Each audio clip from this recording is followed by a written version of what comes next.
So welcome again to everybody.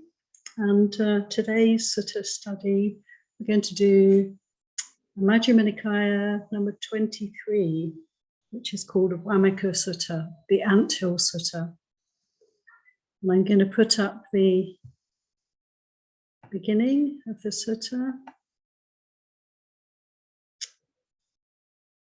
And we'll launch right into it.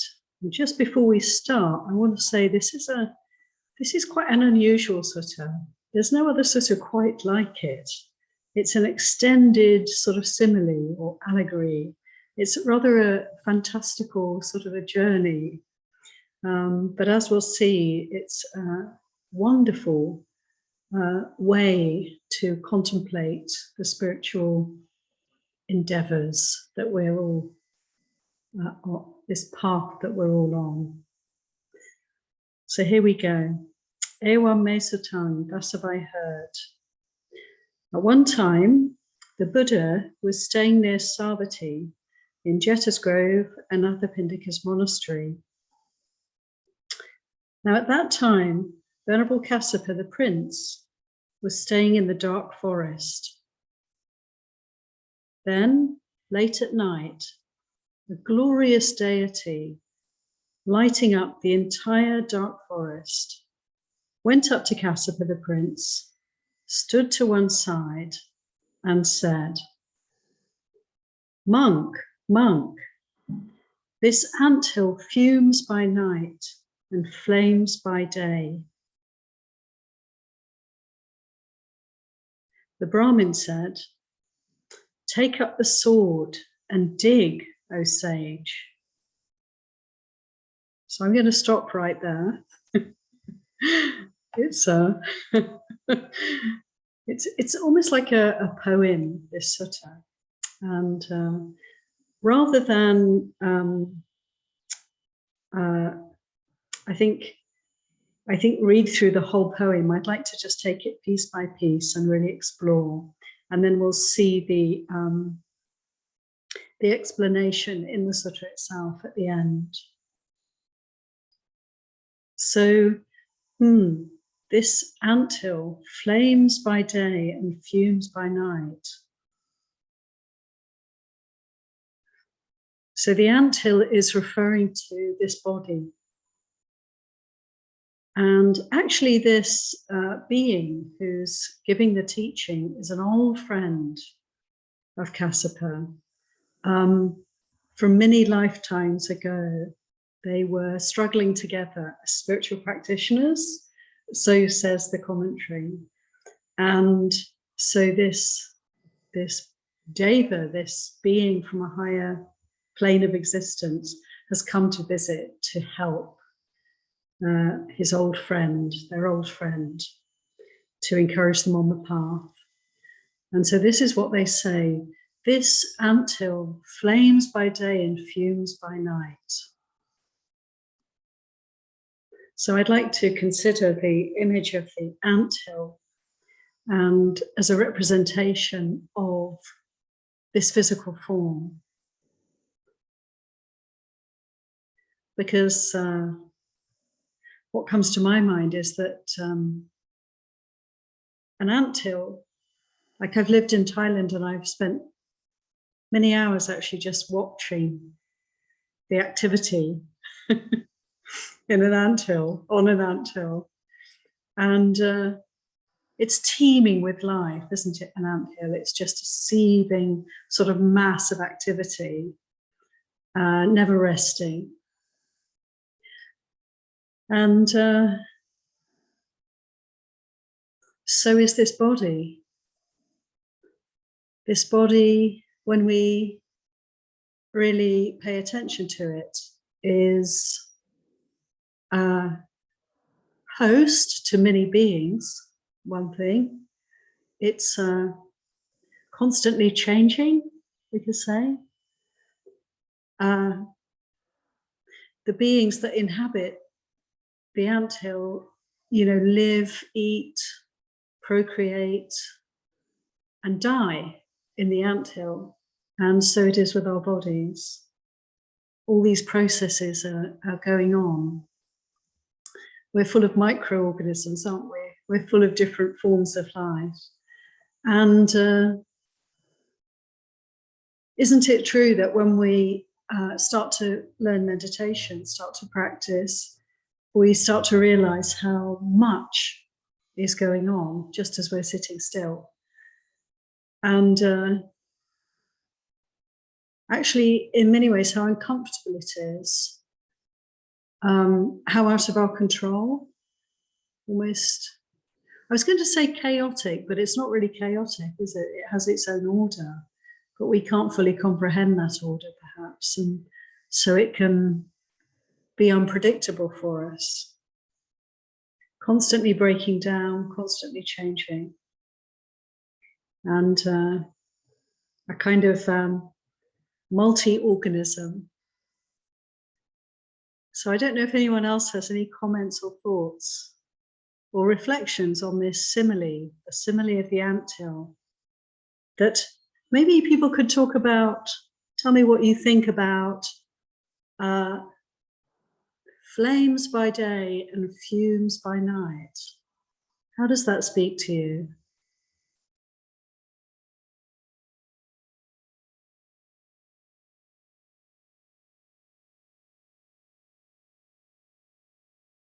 Speaks to me of burning. It's burning, right? It's hot. Ananaya. It sounds like a furnace, like one of those big, huge industrial furnaces. You know, they have a stack of flue and there's a huge amount of flames and whatever involved to process whatever it is they're, you know, smelting or something. And then the fumes, once that process is done, then you've got that smoldering after smell coming from it.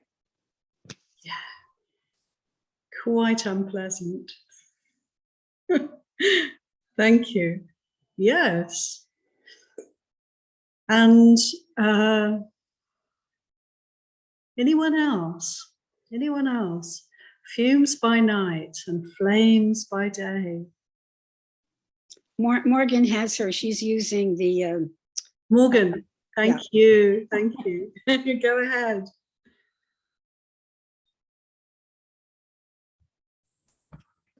What it makes me think of is where makes me think of New York with all these people busy and always chasing after, always going. That's kind of what makes me think of the flame. And then we kind of just by the end of the day, we just exhaust ourselves and all that's left of us is these fumes while we have to rest and sleep and do that all over again.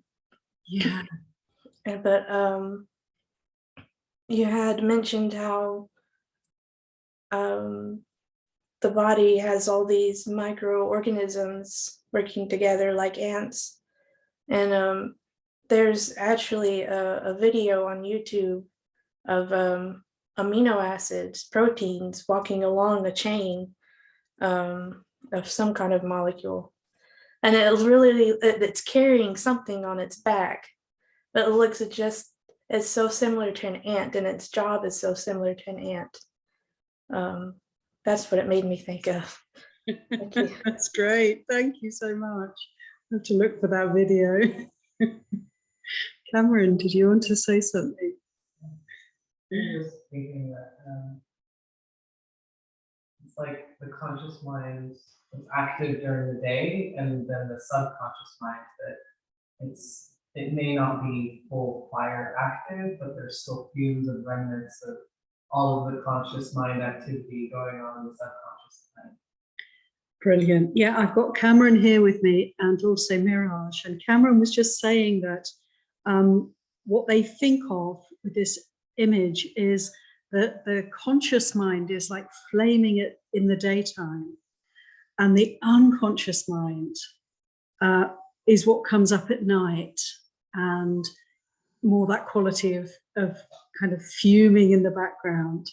I think that's brilliant, and I think that's close, I think, to the meaning of this image for us. I think it's referring to the mind and how, yes, it's always on the go, right? It's always active, whether we're awake or asleep.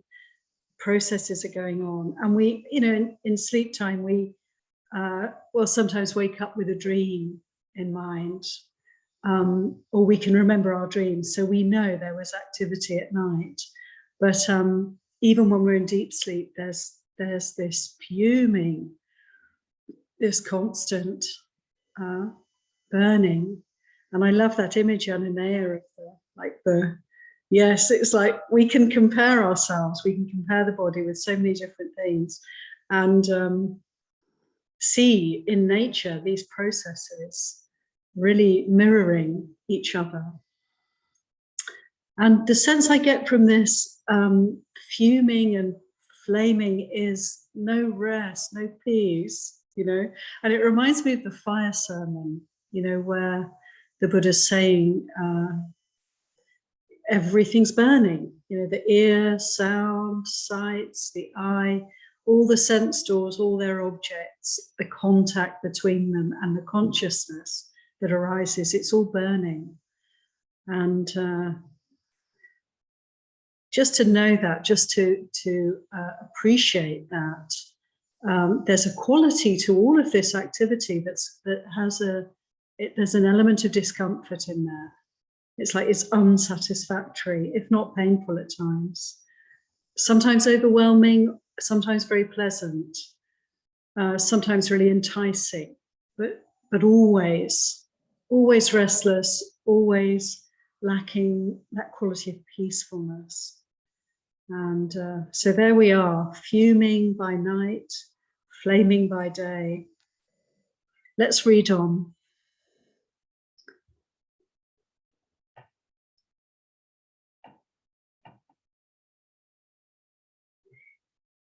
So the Brahmin says, "Take up the sword and dig, O sage. Take up the sword and dig." And actually, I've changed my mind. I'm going to read on, read the whole thing, and then we can come back over it again. Let's read the whole teaching together. Taking up the sword and digging, the sage saw a bar. A bar, sir. The Brahmin said, "Throw out the bar. Take up the sword and dig, O sage." Have you got it? Great. Taking up the sword and digging, the sage saw a bullfrog. "A bullfrog, sir." The Brahmin said, "Throw out the bullfrog. Take up the sword and dig, O sage." Taking up the sword and digging, the sage saw a forked path. "A forked path, sir." The Brahmin said, "Throw out the forked path. Take up the sword and dig, O sage." Taking up the sword and digging, the sage saw a box. "A box, sir." The Brahmin said, "Throw out the box. Take up the sword and dig, O sage." Taking up the sword, digging, the sage saw a tortoise. "A tortoise, sir." The Brahmin said, "Throw out the tortoise. Take up the sword and dig, O sage." Taking up the sword and digging, the sage saw an axe and block. "An axe and block, sir." The Brahmin said, "Throw out the axe and block. Take up the sword and dig, O sage." Taking up the sword and digging, the sage saw a lump of meat. "A lump of meat, sir." The Brahmin said, "Throw out the lump of meat. Take up the sword and dig, O sage." Taking up the sword and digging, the sage saw a dragon, naga. "A dragon, sir." The Brahmin said, leave the dragon. Do not disturb the dragon. Worship the dragon. So that's the end of our riddle. And we were talking in the Sutta study last week, actually, wasn't it? About, I just mentioned about this part, this last part, that you get to the bottom of the ant heap. You've dug out all these items, which we shall explore as we go along today. All these items have been extricated from the ant heap, and what's left at the bottom, lurking, you know, at the base of the ant heap, the naga. I always feel like it would make a wonderful cartoon, you know, or a kind of like basically picture, series of pictures, because it's really almost like a children's story, or like I don't know, I feel that these are like archetypes. Our minds really, we can learn a lot from imagery, can't we? And this is a magnificent teaching in this respect. So there's the naga at the bottom of the ant heap. Can't wait to talk about that. But anyway, reading on for now. Mendicant, go to the Buddha and ask him about this riddle. You should remember it in line with his answer. I don't see anyone in this world with its gods, maras and brahmas. This population with its ascetics and brahmins, its gods and humans, who could provide a satisfying answer to this riddle, except for the realized one, or his disciple, or someone who's heard it from them. This is what the deity said, and then vanished right there. So this amazing visitation that came to Kassapa, and when the night had passed, Kassapa the prince went to the Buddha, bowed, sat down to one side, and told him what had happened. And then he asked, "Sir, what is the anthill? What is the fuming by night and flaming by day? Who is the Brahmin and who is the sage? What are the sword, the digging, the bar, the bullfrog, the forked path, the box, the tortoise, the axe and block, and the lump of meat? And what is the dragon?" So now we can get the explanation and just go through piece by piece. So as we've already covered the first part, mendicant, Anthill is a term for this body made up of the four primary elements, produced by mother and father, built up from rice and porridge, liable to impermanence, to wearing away and erosion, to breaking up and destruction. So just to pause there to quickly go through. So the four elements, it's probably we all know. The Buddha's referring to the earth, water, fire, and air, which we don't talk about so much nowadays. But in the past, it was very much, science, to see reality, to see the material reality in these ways. And so the earth element is really everything in the material realm that has the quality of solidity, substance, weight. When meditating, it's that feeling of having an edge, having a boundary. It's like the touch of the body on the mat, the sense of solidity in the body, the teeth, the hair, the nails, the skeleton. It's those parts of the body that are solid and usually also we would call possibly even dead material. They're rigid and solid and unmoving. Earth element. And water element is cohesion and fluidity. Water, how if you have powder, say flour, and you add water, it all comes together. So that's the cohesive quality of water, it makes form. Actually, it holds form together. Without water element, our bodies would be like a heap of powder. So it's the water that fills the body out.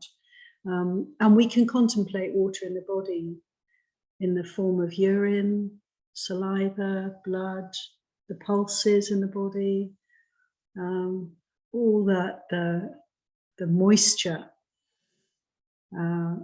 from exuding from the body in all different ways. Bodies are really wet, actually, aren't they? We're really damp. Aya Sobana said something to me the other day that really struck me, like I'd never really thought of it before. We were painting a room together, and I was saying, well, we ought to get somebody to live in the room so that it's, keeps it clean and fresh and warm, so it won't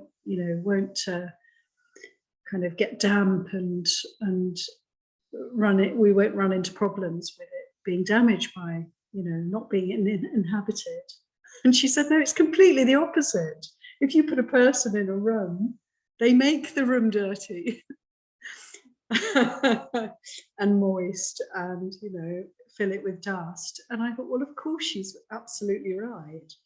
It rather took me aback, and it just made me realize again, how these bodies are a bit of a mess, really.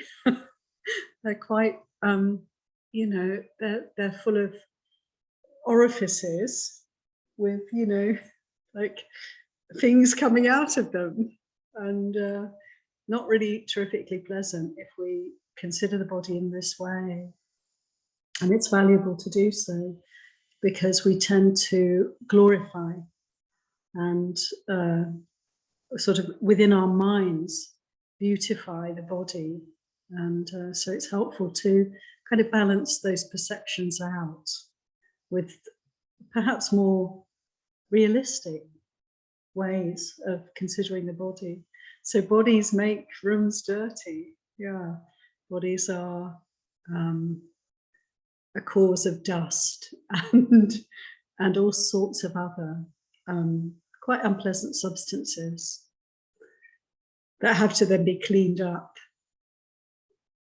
Anyway, back to the elements. Then there's air element, which is the quality of movement, vibration, and within the body we can notice the breath and the movement of the body as it breathes, particularly the chest area, belly.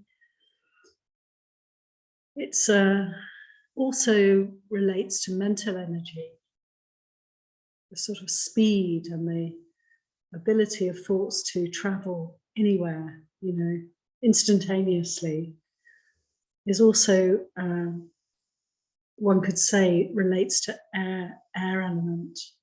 And the fourth element, fire element, the warmth, the heat or the cold, those perceptions within the body, the heat of the body as we digest, the warmth that we're exuding all the time. And of course, these four elements are not just within the human body, our body, other bodies, other beings, but everything in nature is made up of these four elements. And so this is a really helpful contemplation. And so is the anthill. And this body, then the Buddha said, he said it's made up of, it's created by mother and father, and it's built up with food, basically, porridge.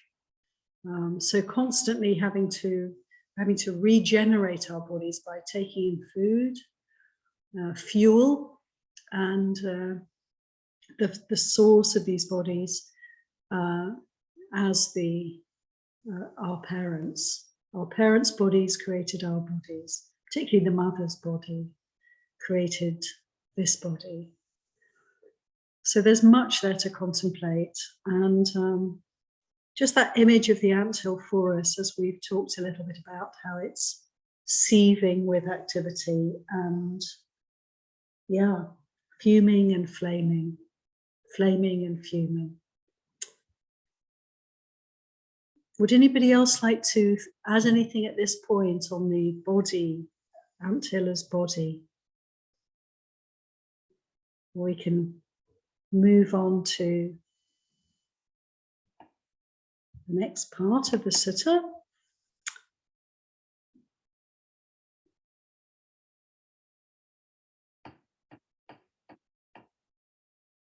Yes, thinking and considering all night about what you did during the day. This is the fuming at night. The work you apply yourself to during the day by body, speech, and mind, after thinking about it all night, this is the flaming by day.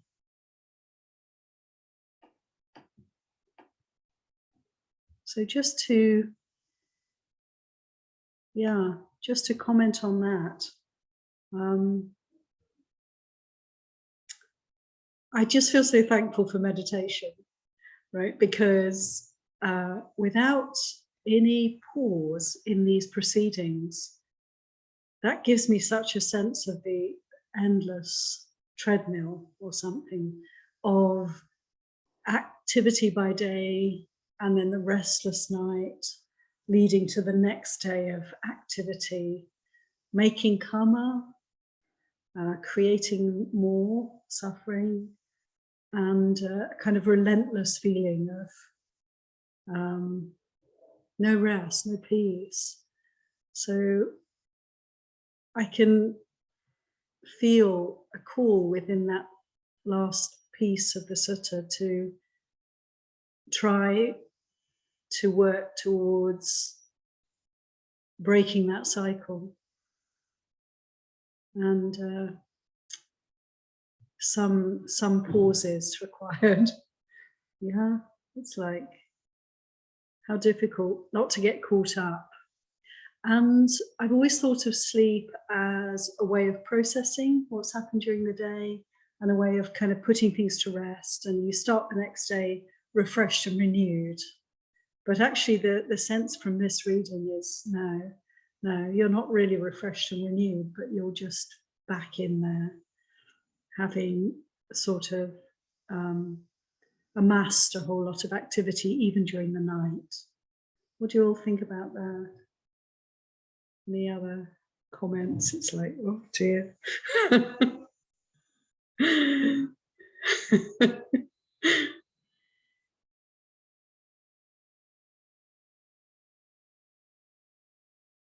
Okay, let's continue to new territory now. Brahmin is a term for the realized one, the perfected one, the fully awakened Buddha. So this is the one who's teaching to dig, to explore the anthill. Sage is a term for the trainee mendicant. Sumedo is the word in Pali, and it's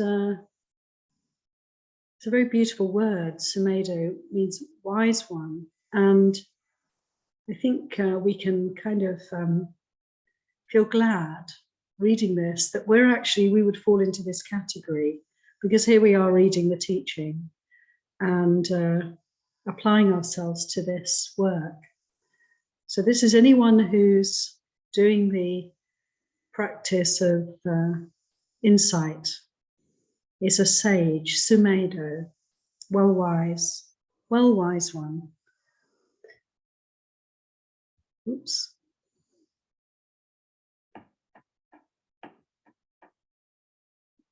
Digging, sword is a term for noble wisdom. Yes, and I'll just go on to the next bit. Digging is a term for being energetic. Sword is noble wisdom, and digging is being energetic. So there's a lot just right there. It makes me think of the Tibetan tradition where they have the sword of wisdom, the Vajra, and that quality of wisdom that's cutting through, able to discern, to separate things out, and very sharp and clear and decisive and cutting. And there's also the sense of scary too. I mean, well, a sword is a weapon in the wrong hands, can cause great harm. Any thoughts about that? Any thoughts about this image that anyone would like to share, to expand upon? The sword is not really actually a good thing. No, that's true. So Savanari Tavira just commented that actually a sword doesn't seem like the best instrument to use to dig out this anthill. But my goodness, yes, it would be, it's almost like overkill, isn't it? It's almost like a shovel would be maybe a better, could be a better translation even. And digging is. Oh, sorry, but I was just thinking about swords, you know, there's so many legends about swords, right? Right. And the sword is always the thing that you get handed when you're like the person who can make the right decision. You get the sword, or, you know, they're always highly decorated. They're very important. They're handed down. They're sought after. They're fought after. It's a thing, a sword. So it kind of makes sense in that way. It sure does. I mean, there's so many images coming into my mind as you're speaking, like the Holy Grail, like Arthur and his sword, you know, the sword he had to pull out of the stone as a symbol for, you know, the understanding that was required. Yes. Right. That's what I mean, like that. Yeah. Yeah. That, in that way, the sword makes a lot of sense. Yeah. Yeah. Yeah. Absolutely. And, you know, so many aspects, actually, yes. A sword can be sheathed also. And I think there's, you know, there is great power in discernment, in wisdom, but we also have to handle it very carefully. And there's a lot there, isn't there? Yes. Thank you. I just wanted to say it's a lot of work. It's saying to cut through to wisdom takes a lot of energy and a lot of work, and a lot of times that I think becomes confusing for people, because then they strive incorrectly because they're so stressful and they're so, I don't know, whatever they're doing. But the fact is, it takes enormous amount of skill and a lot of work and a lot of energy. So you just have to, I guess, keep that sword. You have to keep it sharpened, because if it's dull, it's not going to cut through. That's really great. Yes, it needs constant attention and kind of maintenance to keep its keep it functioning well. Yeah, thank you. Morgan. It's encouraging to hear the Buddha confirm that there's a lot of energy that's put into it, because a lot of times I feel like I'm too energetic, and that I need to calm down and lose some of that energy. I was like, well, okay, maybe I don't need to lose it. Maybe I just need to hone it, sharpen it a little bit, focus it. Yeah, that's a really good point, and it is encouraging. I mean, definitely there's a lot of energy required in this simile and surely on the path. And I really actually love this sutta. I mean, the sense of we're digging deep in our practice, we're exploring, and it's not easy, actually. So maybe we need the sword, and we need to make that effort. And also the sense in this sutta of, you just have to keep at it. You find this, you find that, you throw it out, you keep going until you get to to the dragon, to the naga. And so the digging is the effort, this next piece in the teaching. And so effort is definitely required. And as you say, Morgan, it's like how to apply the energy then so that it's right effort, like a path factor of effort. And so what comes to my mind is there are the 4 right efforts. And maybe, does anybody know them? Would anybody like to explain what they are? Rachel?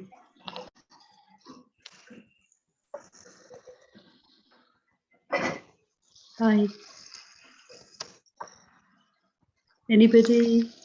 I think Rachel's kind of doing something, I'm not sure. You there, Rachel?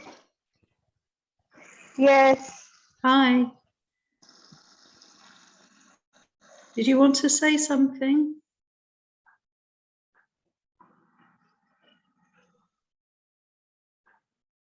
Okay. Anybody? I can say the 4 right after. This is Diane. Okay. If it's wholesome, you have to keep the wholesome going. If it's already present, if it's not, you have to cultivate it. If it's unwholesome, you have to let go of it. And if it's hazardous, the unwholesome, you have to keep it that way. Absolutely. Thank you so much. So there we are. It's like, and then to discern, you know, what's wholesome, what do I want to grow, what do I want to actually bring up that's not here for me yet, what is there that needs to be let go of. I want to see diminishing, I want to see fading away, and what do I need to avoid, not make any space for, that is unwholesome, that's not yet arisen. And so we, you know, this is a constant opportunity, really. And I see effort and wisdom as working together, just like the sword and the digging, because it takes wisdom to know, right, Morgan, how to make the right effort, how to channel our energy, put all our energy and our enthusiasm in the right direction. The energy itself is a gift. It's what we do with it. That's where the sword comes in. And equally, you know, with just the sword but no effort, you can't really, there's no positive manifestation, there's no progress. So these two really are come together, and there's a constant opportunity to just refine our direction and the amount of energy that we're putting in. I think this is a very vibrant, very alive practice, isn't it, for us? So let's go on a little further. Thank you so much for all the comments. This is definitely a shared experience, and particularly this sutta, I think we can really be very open to whatever thoughts come up for us in relation to these similes. It's a contemplation. So now the bar. The first thing that he finds, they find, poking in the anthill with the sword, making effort, coming to the bar. I don't know what you all think about a bar, what sort of image you have in your mind. But bar is a term for ignorance, and we're invited to throw out the bar. Cameron. The first thing that came to my mind was a willful ignorance. Like the door is closed, there's a bar holding the door closed. So Yeah, right. it's not only the wisdom can't come in, it's Thank the you. door is closed and it's locked. Got it. So Cameron has explained for us that the bar is like a For them, the images of a door that's been barred shut, the bar that blocks the door, and that just really says it. I had this image of a bar of soap or a bar of gold or something, so I was a little bit confused actually, but you know. So the door that's barred, that really is helpful. And it's the first thing we come to, ignorance. Anybody would like to share, reflect on this? The first thing we come to. Cynthia has her hand up in the, Thank you. the reaction part. You look for that. Thank you, Anna. I'm still kind of learning, that's so helpful. Cynthia, please go ahead. Yeah, for me, it was a bar like at a railroad crossing. Something that makes you just stop.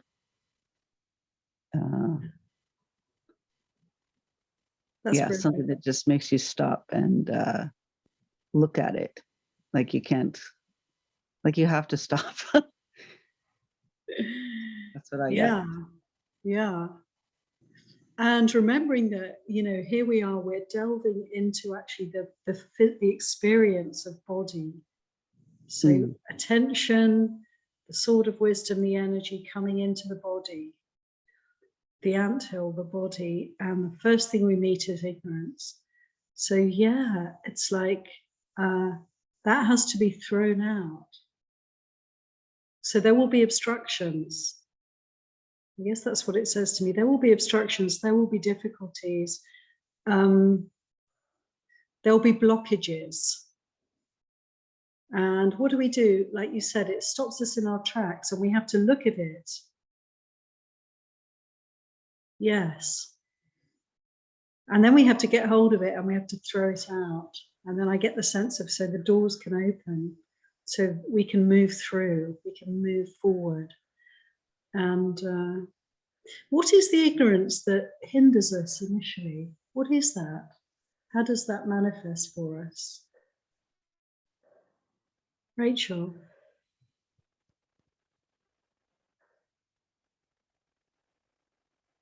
Rachel? Can you hear me? Yeah? Yes. Oh, okay. I was trying to talk and you weren't hearing me previously. Choppy connection. This whole talk that you're giving puts me in my head looking at language and the human desire to gravitate toward pleasant versus unpleasant. And I'm listening very carefully to the words that we're choosing in sharing our perspectives. And I'm finding it's all aligned with pleasant and unpleasant. The negative words, unpleasant, positive words, pleasant.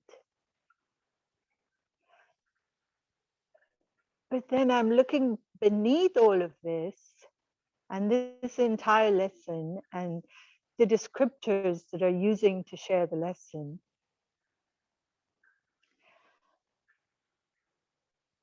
And if all of this is just our responses based on our conditioning, the sword can be something positive or negative. It can be the alert, wholesome awareness, but it can also be something that can cause great damage. And so I'm listening at all of this, and in my head keeps going to, but what's beneath all of this? It isn't as simple as the words we're choosing to process. Yeah, thank you, Every Rachel. question you're asking, every time you're choosing to pause, it's pause for what purpose? What direction are we going to take our thoughts? This is all very complex to me in the way I'm receiving it.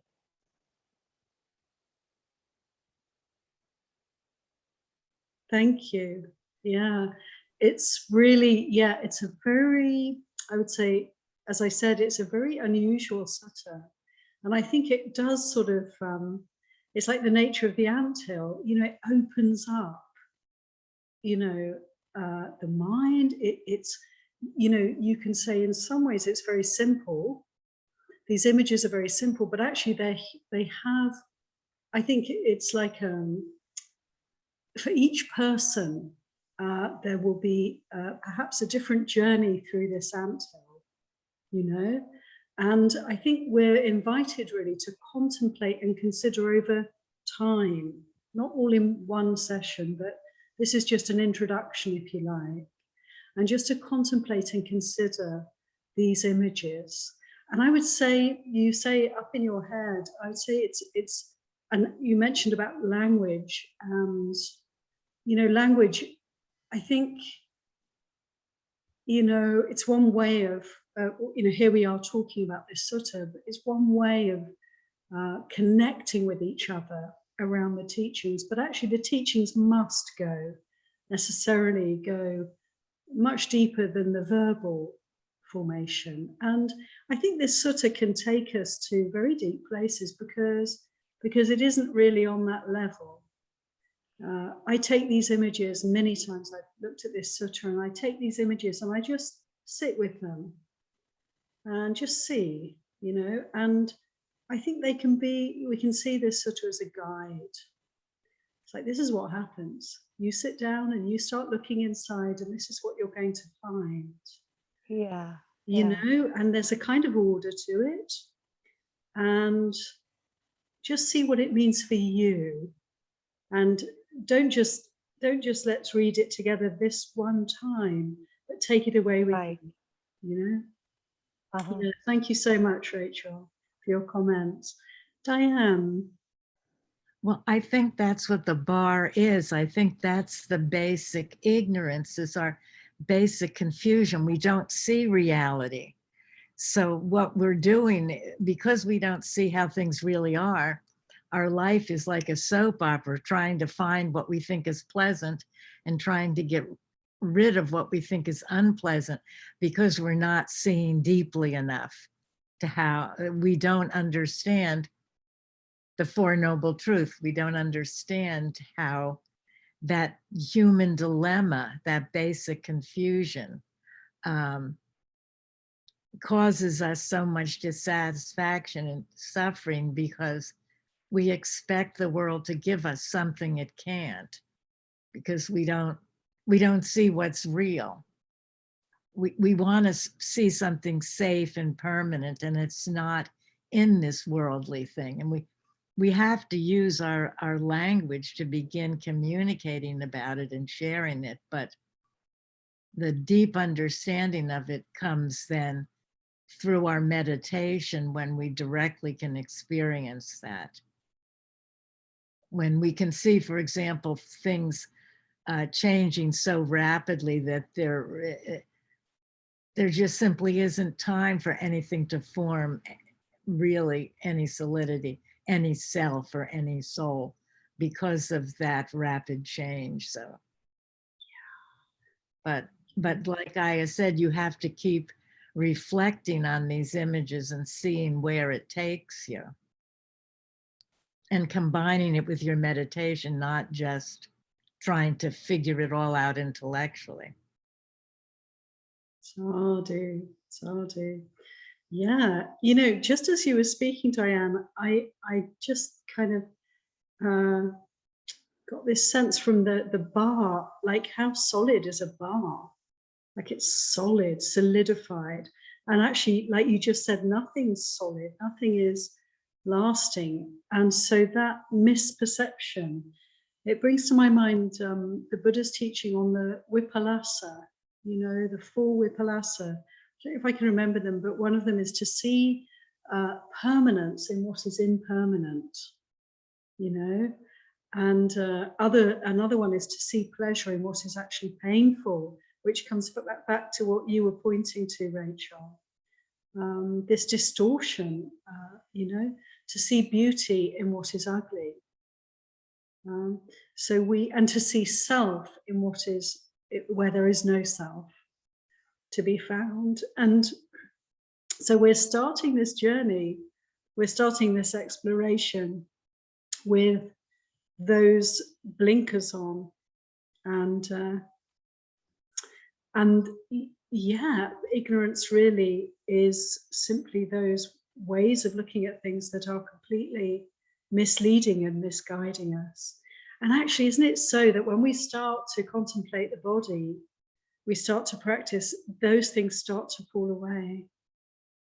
And it can be pretty shocking, pretty radical, a realignment of our way of seeing the world and seeing ourselves and seeing these bodies.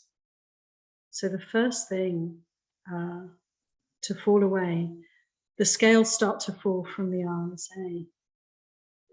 I wouldn't say that this is the end of ignorance myself. I would say that this maybe is the most gross aspects of ignorance, that tendency to solidify and reify, perhaps. Whatever it is for you. But I would say that all the other aspects that we're going to meet next are also tinged, coloured by ignorance, until we get to the end, until we've dismantled the ant heap, as it were. Thank you all for your great comments. Let's go back to the sutta. So next, take up the sword and dig, and we get to the bullfrog. So the bar has been thrown aside and we come to the bullfrog. Bullfrog is a term for anger and distress. Throw out the bullfrog means give up anger and distress. Okay. So the next thing we meet, anybody like to reflect on this image of the bullfrog, the toad? He's kind of noisy, the bullfrog, huh? Yeah. Like when you're trying to do something and he's over there making that noise. Croaking away. Yeah. Quite an, you know, dare I say, a bit of an ugly sound. And frogs are not, you know, it makes me think of the fairy tale of the prince and the frog. So the frog that turns into the prince. So the sense of the frog is, well. They're also toxic, you know, like if your dog tries to eat a frog, the skin is kind of toxic. So it can make them swell up. And so not only do they kind of make this noise, then they're kind of dangerous to step on in your bare feet or yeah, so that's it. Yeah, thank you. I mean, all respect to frogs, you know, not to be down on frogs, but yes, this is, I think, what the image is conveying, isn't it? And it's the next thing we meet, anger and distress. I think that's rather interesting. I can just share personally that when I started, not when I started meditating, I'm living on my own, I'm doing what I like. I felt pretty close to Nibbana. I thought I'm almost, you know, I've got this, you know, I'll be liberated fairly soon and then I can go off and do something else. And then I entered the monastery. And it was at that point that I started to get in touch with my anger. And so I think monasteries are very good for this, because you find yourself in a position of being told what to do basically by pretty much everybody around you when you first go to the monastery as a beginner. In the eyes of everybody around you, you're a newbie, you know, you're a novice. And I was enraged frequently, and it shocked me so much, because I thought I was quite placid and calm. And then all this anger started to come up. It was absolutely phenomenal. So for me, this really speaks to me, the toad. I know the toad very well. And it just sort of sits there and it sulks, you know. It speaks to me of resentment, the kind of cold side of anger, you know, where you're just sitting there and you're just not wanting to move. You're stubborn, stuck, you know. And that this is a layer that we have to work through, and a passionate layer that's just under the surface for us. So for me, that really it's a really meaningful image. Mirage. I just wanted to say that to me, that's the anger is the second layer. It makes a lot of sense. Like what Cameron says, the door of ignorance, and then to me it feels like anger, it's like a lid. It's like a cover-up emotion for something that's underneath. When I was exploring anger, I felt like it's protecting what's underneath.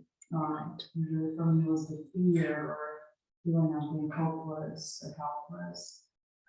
And that anger is like it doesn't want to, it's like protecting that. It doesn't want that to be seen yet because it's too vulnerable.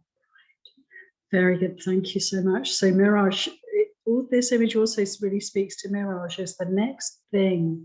And she says like a lid. You remove the bar and then the lid comes up, and there's the anger. And you also pointed to the fact that it often covers over many other kinds of emotions that are kind of almost disguised by, or just, overlaid by anger. Anything else that you said that I missed there? Thank you so much. So yes, this, you know, we have the tendency, don't we? And we've talked about this quite a lot in the monastery to suppress our anger because it's so unattractive and ugly, and we don't want to inflict it on anyone else, but we don't know how to manage it, so we will tend to suppress it until we have the tools, the skills, the sword, and we have the chance to dig through body awareness, through practice. This allows us to begin to work with these energies, doesn't it? You know, to know how to channel them, and then we don't have to be so afraid of them. And Mirage also mentioned fear, the fear that can lie underneath the anger. And so it's almost like, isn't it, when we start to really practice, there's a whole tangled web of emotion that starts to bubble up onto the surface. And we can face it because we have the resources. So all the material that has been suppressed, oppressed, neglected can start to emerge. So I think this is the toad. And what do? Dig it out and throw it aside. Ananaya. Well, I get things, arising, being able to take, look more closely, unveil it or whatever. But I have to say, I don't get anger from the image of a frog or a toad or whatever. It just doesn't work for me. The other ones are fine, but this one is like, I can't even feature having that kind of a thought about a frog or a toad. I don't know, they're generally pretty placid, sitting there making a rabbit, sound or whatever. And I don't have an animal that's in danger of touching a frog or, or a toad or whatever. So, I mean, anyway, it's just, Yeah. it isn't working, but the point is well taken about the discovery and arising and examining and allowing that to anger and seeing the cause, determining the cause, uprooting it and finding the cause. Yeah, thank you. I mean, it's interesting, isn't it? These images, this suttas, 2,600 years old. And I wonder a bit, about what it's telling us about the people at that time, the way that these images impact us and, how they would have impacted people back then. Maybe there may be differences. They must have a really different relationship. Maybe frogs or toads in their toxic skin was a way bigger problem than what we encounter. So, Yeah, exactly. It's like we may have different images for anger. I don't know, if anything comes to mind for you that would work better for you. Well, like a wolverine or a honey badger. That's anger. There's no question about that. There you go. Not want to be near them. North American version. It says despair due to anger. Yeah. So if you think of despair, if you're just sorrowing or you just don't like how it is, and you think of all levels of anger, like impatience and irritation and all that, because things aren't the way we would like them to be, or they don't happen as fast as we would like it, or anything like that. So I don't know. Yeah, that's an important piece as well that's in this image, isn't it? The despair. Yeah, I get the sense despair for me is when I feel that there's no way of moving forward. There's no, it's like I've lost the path, perhaps in the desert, wandering in the desert. And yeah, at the beginning of our practice, it can sometimes be like that, can't it? I mean, the sense of, do I really know what I'm doing? Can I really do this? Do I really know how to meditate? Do I really understand the teachings? And yeah, we can really meet this sense of despair, which is also part of this. Anger and despair, distress. Morgan. I can relate because the number, especially lately, I work at retail store and they always have music going on. I have this music going on in my head when I'm not at work. And it can be frustrating when I'm trying to meditate. And there are days when I don't have the patience to put up with the music in my head, and I'll get frustrated over that. And then I'll get so frustrated that I stop and think, I'm never going to get this right. And so I understand the anger and the despair behind the anger is something I can really relate to. Yeah, thank you so much. And actually, I was just saying despair, something, we this is the next thing we meet, the second thing we meet. But like ignorance, I think, again, this can come up for us at any time, right? Like maybe the Anthill has lots of bars and lots of toads. Because, despair can come at any time. I mean, the despair, one can feel like, I've been a nun for 20 years and I'm still struggling with desire. We can feel, I've been meditating for half my life now, and I'm still getting angry at this or that. So I think it's not just an early or initial experience, right? It's something that can come for us at any time. And what do we have to do with it? Toss it out, throw it out. So that's interesting to me, that this is the constant refrain. And the question that comes to my mind is like, so how do we throw it out? And the answer, I think, is right there for us. Get that sword and delve, and with effort. And all the time we're watching, aren't we? I mean, there is the awareness of the anthill. We're bringing our awareness home again and again. But I do feel in this image, what you brought to me there, Morgan, is that it's like, this isn't a one-off experience, any of these. These are, we're going to meet these friends again and again.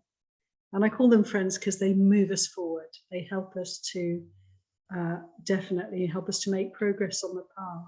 And I reflect when I'm in despair that this too will end, and that it's a gift, because it's like a desert I have to get through in order to move further toward nirvana. You know, so there's always the, like you were saying, Rachel, there's always two sides. There's always two sides. Is it pleasant or is it unpleasant? Yes. Well, in addition to that, when you're talking about removing, in meditation, when we observe, like I do Vipassana meditation, and to observe something arising and passing away, when you say remove, dig it out, throw it away, Yeah. to me, what I experience with that kind of description is it's a bit energetic and negative, a bit violent. I know it's not meant to be, but the words create that image for me. So with the Vipassana, with that meditation, it's the practice is to just observe it, and it dissolves on its own. So I wonder if you can speak to that component of the lesson, please. Excellent point, Rachel. I like that. Diane, do you want to say something? Yes, Yeah. absolutely. Vipassana means clear seeing. You don't just sit in a ride and watch things rise and fall. That's a beginning instruction, and things don't always just disappear on their own. When you're watching things rapidly arise and pass in your mind, yes, they're going away and new things are coming. But if that's not the practice, just to sit and watch stuff, what would the point of that be? We could watch anything. The point is we have to get rid of ignorance. So we have to see what's wholesome and what's not wholesome. We don't just watch it. We have to do something. And it does take energy. It's not, yeah, you just don't, people just really, really misunderstand that they take the first instruction of mindfulness and think that's the whole thing, and it's not. And I'm sorry for getting excited about it, but people that's such a common misunderstanding. And Patipada knows me, so I don't think she'll be offended by my excitement. But anyway, yeah, I think that's real important to understand that effort takes energy. And a lot. And sometimes things, fortunately, just dissolve, but other times they're more deep rooted, and there's more that we have to do than just sit and watch. It would be nice if we could just sit and watch all the time, but it takes more than that. Thank you so much. Thank you, both of you, because I think this is a really important aspect for us. And in this sutta, so we have the sword and we're being encouraged to dig and to throw out. And I think that has a kind of the imagery is there. It's quite how to say, proactive. It's quite proactive. So we have to delve. And I think there's something to be said for what you're describing, Rachel, as a sort of sense of wanting to temper that and moderate that a little bit. And also, Diane, you're coming from the other side of, yeah, but we have to actually make the right kinds of effort. And I honestly think you're both right. and I think there's a call. It depends, doesn't it, so much on our situation. It's like, if I'm struggling with addiction, for instance, I have to be pretty firm with myself and really kind of, sometimes there's a sense of real struggle, and just having to be willing to turn my back on this particular substance or activity. And at other times, when there's maybe less push and pull, and there's more of a sense of a subtle, peaceful state of mind, there can be a time to be just very gently, almost like hands off, just observing the arising and passing away. But always, I think, with a sense of readiness to come in and note what you're doing, note what's happening, note the result. And over time, I think we experience all the ends of that spectrum that you've just beautifully presented to us, the two of you together. I think right effort goes from the most strong and firm and assertive effort at times to the most gentle, almost hands-off, just being, but always gauging and determining moment by moment what's required. I hope that makes sense, and thank you both, because I think this is a really important point, is the aspect of energy and how we use our energy, which Morgan, you came in with earlier. We need to have a certain amount of energy, and we need to know how to use that energy in a skillful way. Yeah. Ananea.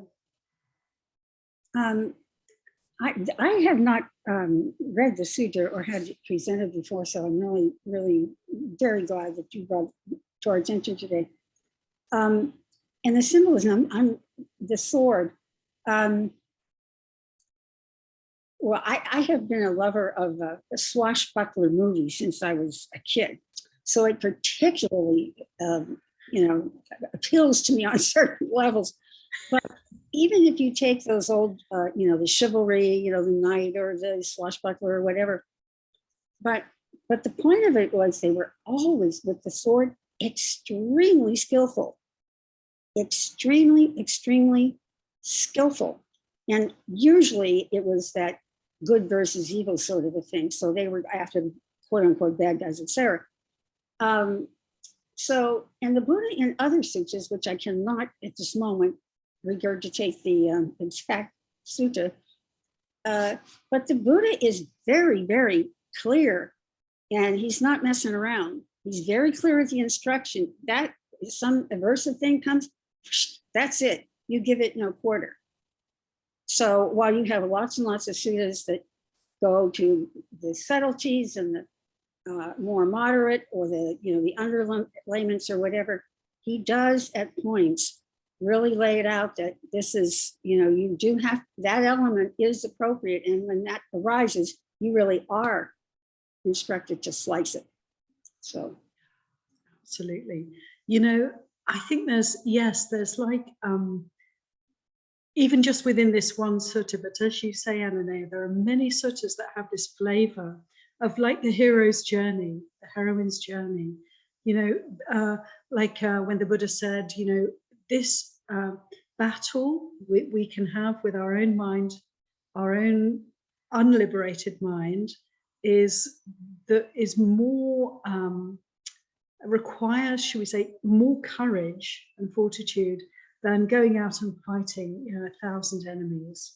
I'm not speaking accurately, but you get the gist. And he said this again and again, and in his own experience before he became the Buddha. In fact, the night he became the Buddha, he was assailed, we're told, by the armies of Mara, coming to terrify him. And, he was able to sit and stay steady with that, being bombarded with, presumably, all the gamut of emotions, strong emotions, fear, aggression, anger, and so forth. And then, Mara's daughters came to tempt him, with it. So all the sexual energy, also all the passion, the lust. And so this journey, actually, we can see as a hero's, a heroine's journey. It's like the ultimate challenge, and how much easier to go out and, you know, fight enemies in this world. The really tough practice is not to fight, is not to create trouble, is not to create harm in this world. And that's an ongoing challenge for all of us. And it's multifaceted. And it really keeps us on our toes to maintain our virtue, to keep our precepts, to be skillful in our speech. And so, yes, Ananea, I mean, that it speaks to me very much. All this inness that is on a quest, seeking an adventure, wanting to succeed, wanting to get to the Holy Grail. All of this, all these energies, we can bring in, harness, and use for liberation. And that's where they belong. And that's what they're really for. And it is quite a challenge to rein them in, to tame ourselves. We've been reading suttas from the Dhammapada, verses from Dhammapada about the elephant. We just did the elephant verse, the Naga verse, about the taming of the mind, looking at the wildness that we're dealing with. And I'm excited to continue looking at this sutta next week, because I think we come to really looking at, through these wonderful similes, looking at all the energies that we're working with. And so I think, coming back to effort, it definitely, the sword needs to be sharp, you know, it needs to be wielded firmly and with great skill and precision, you know. And the other piece that we've really already picked up on with these first few images, we have to be willing and able to remove, you know, just cast aside. And Rachel, that can sometimes be a very gentle noting and just watching things arise and pass. And Diane, that can sometimes mean a really firm and strong and powerful effort. And we know that all the spectrum of effort that can be required, but it's a willingness, making effort and seeing clearly, to allow ourselves to be willing and to observe the letting go, because only through letting go, putting things aside, can we actually make space, isn't it, to actually move forward to the next thing. So I think there's much there to contemplate, and I'm aware that we're pretty much at the end of our time today, but I hope that you'll be happy to have a look at this sutta in the interim. And if any other suttas, like Ananea, you mentioned, you know, there are some other suttas that are there in your mind that relate, please feel free to bring them along and read us some quotes that maybe feel relevant. And we'll come back next week, hopefully with Ayasoba's permission, and we can continue this exploration together. Thank you so much, everybody, for your comments, sharing. It's a wonderful group experience. Sadhu, sadhu, sadhu.